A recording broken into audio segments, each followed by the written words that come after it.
Yeah. You wouldn't really call it Relationship. Hindi pa official part.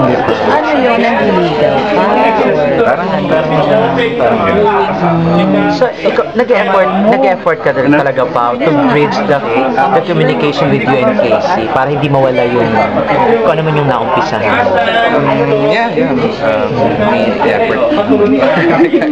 Ano to, through internet ba, through calls, or ano ba? Nag-Skype ba kayo?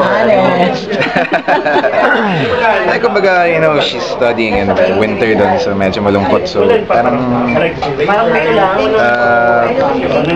sometimes you just wanna inspire someone.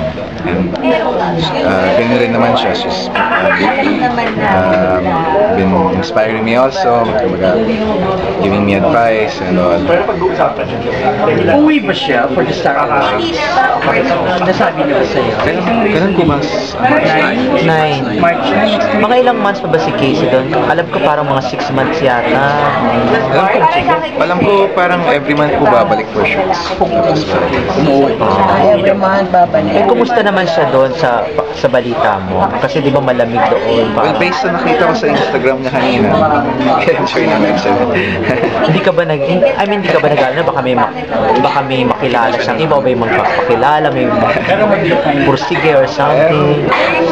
Let's see. Kung yun naman ang dadalhin, ibibigay ng tadhana at ng Diyos. Huwag natin pigilan. Papa, we are willing to wait. Nalaman mo na hindi ka lumakad. Hindi ka ba For her to come back. Yeah.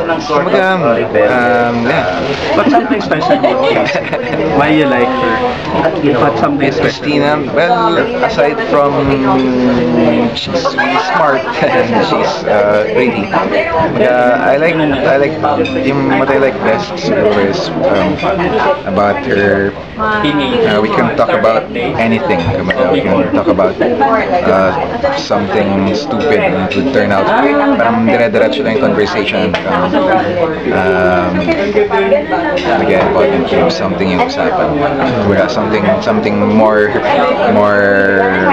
rational and more parang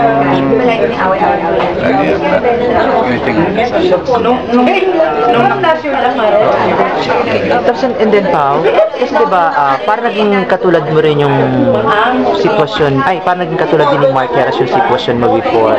I'm sure aware ka na nag-come out na rin siya na nagkaroon siya na meron na siyang baby. Kung mabibigyan ka ng chance na kausapin siya, bigyan lang siya ng advice, what would that be? Kasi hindi naging madali. At least ikaw, inamin mo. Pero hindi ko po kasi alam yung buong sitwasyon niya eh. Pero siguro isang advice sa lahat ng tatay, just be there for your child. Be there every step of the way. Hanggang sa paglaki nila, guide them. Just enjoy every time na lahat ng oras na pwede mong kasama sila. Treasure it and make the most out of it.